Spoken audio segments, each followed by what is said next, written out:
In this video, I'll talk about how to use trigonometric identities and De Morbius theorem to solve some of the trigonometric problems. So the first way I'll do is I'll use trigonometric identity to solve a problem where we are asked to express cosine 4 theta in terms of cosine theta.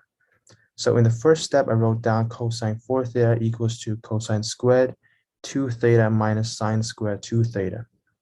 And I make use of this formula here. Cosine 2 theta equals to cosine squared theta minus sine squared theta. Then I moved on to the second step. It's the same principle here. And in the latter part, I make use of this formula. Sine squared theta equals to 2 sine theta cosine theta. And I get this result. So the third step is simply an expansion of the second step. And in the fourth step, I changed all of the sine squared terms in terms of 1 minus cosine squared theta, and I make use of this formula here. So the reason I do this is because my end goal is to express cosine 4 theta in terms of cosine theta. So I try to remove all of the sine terms so my ending results will not have any sine in them. And then in the next step, I simply expanded the previous step, and in the final result here is I simply equate all of the cosine terms with the equal powers. So 1 plus 2 plus 1 plus 4, that's 8 cosine theta to the power of 4, and minus 2 minus 2 minus 4, that's minus 8 cosine squared theta, and then plus 1. So next I'll be using De Morbius theorem to solve this problem. But before solving this problem, I want to show that this theorem is actually true by using mathematical induction. So the first step is to write down the equation and then to show true for P1. And what I did is I simply replaced n with 1 for the left-hand side and for the right-hand side, and I get the same equation on both sides. Therefore, P1 is true. Moving on to the second step is to assume that PK is true. So for this step, what I did is I replaced all of the n in the original equation with k. And in the third step, I wrote down prove pk plus 1 is true. So in the left-hand side, I wrote down cosine alpha plus I sine alpha to the power of k multiplied by cosine alpha plus I sine alpha. So this is the result of cosine alpha plus I sine alpha k plus 1.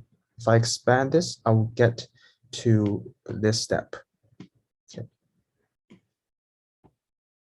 And then moving on, what I did in this second step is I expanded this formula. And in the third step, I replaced this part of the equation with the equation I proved in the second step, which is this part.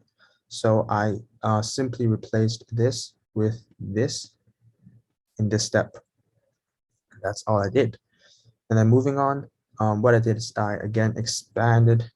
I put cosine theta, multiply cosine theta into here, and also I sine theta into here, and I get this equation. And moving on is because there is 2i here, and we know that I squared equals to -1. So this expression will be equal to negative sine k alpha sine alpha. And if in the latter part here, I take the I out, and I'm simply left with this expression. So by using another two identities, the first one is simply cosine A plus B equals to cosine A cosine B minus sine A sine B. I get this part. So this part in the equation will equate this part. And in the latter part here, what I did is I used this formula. Sine A plus B equals to sine A cosine B plus sine B cosine A. And this gives me this result. And then the last step here is I take out the alpha, and I'm left with k plus 1 inside, and also the same for the right for this latter part. So for the right hand side is simply the same, because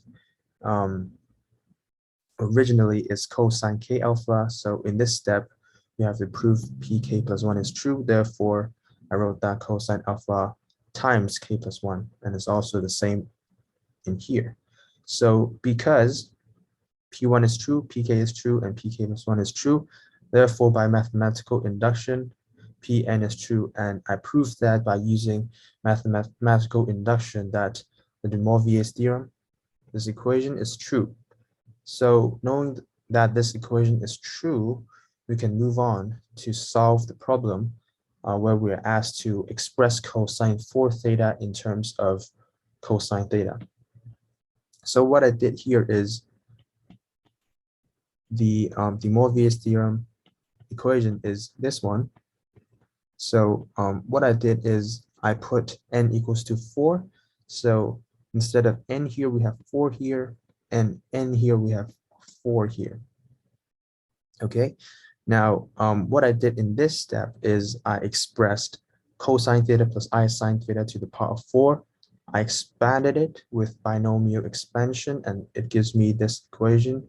And because we know that cosine 4 theta plus I sine 4 theta, we know that cosine 4 theta represents the real part of this equation, and sine 4 theta represents the imaginary part of this equation.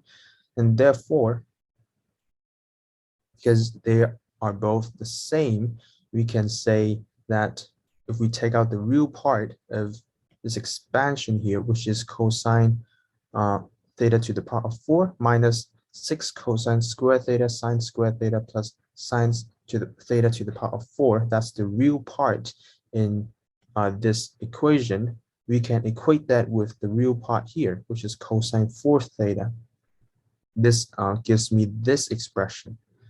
And again, what I did here in the second step is I exchanged sine square theta with 1 minus cosine square theta, because remember, the end goal is to express cosine 4 theta in terms of cosine theta. So we want to get rid of all of the sine terms. So the third step here is simply an expansion of these two expressions.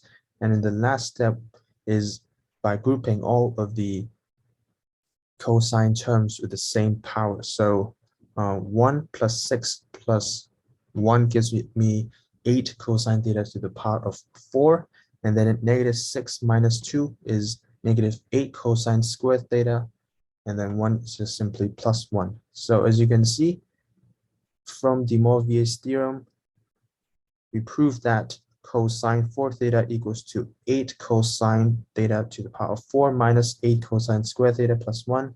And by using trigonometric identities, we proved that cosine 4 theta equals to 8 cosine 4 theta to the power of 4 minus 8 cosine square theta plus 1. And we can see that they are both the same. And we have successfully used both ways. The first way is trigonometric identities, and the second way is De Morvier's theorem to express cosine 4 theta in terms of cosine theta.